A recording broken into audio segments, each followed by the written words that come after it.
बहुत सारी दुकानें लगी हुई थी, मेला खत्म होने को था, तो वहां के राजा ने अनाउंस किया कि साहब कुछ वहां पर जो गार्ड लगे हुए थे उनको बोला गया कि मेले में देख के आओ, कोई दुकानदार बचा तो नहीं है, उसका कोई सामान बचा तो नहीं है, बिक्री नहीं हो पाई, उसका सामान हम लेंगे।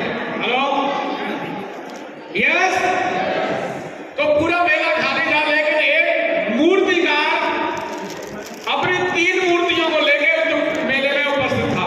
हेलो, उसकी मूर्तियां इसलिए नहीं बिक रही थी कि मूर्तियां तीनों एक जैसी थी। 3 मूर्तियां थी, तीनों एक जैसी थी, सकल सुगंध एक जैसी थी, लेकिन एक की रेट थी 50 रुपया और दूसरी की थी 500 रुपया और तीसरी की थी 500 रुपया। हेलो हेलो,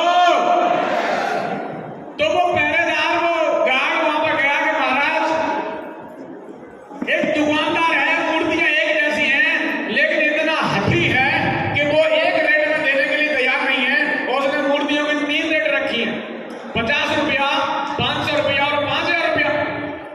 बोले एक काम करो, उसको इधर बुलाओ, ऐसा क्यों कर रहा है, क्यों नहीं मूर्ति बेचना चाहता? तो वो दुकानदार आया साहब कि महाराज 3 मूर्तियां मेरी 3 खूबियां रखती हैं। हेलो, पहली मूर्ति ये है कि साहब इसके दोनों कानों में छेद है। क्या है?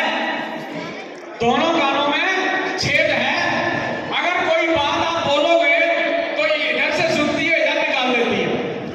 हेलो, यस, आप ये मैसेज लेंगे कि यहां भी 3 तरह के लोग बैठे होंगे, वही जीतेंगे।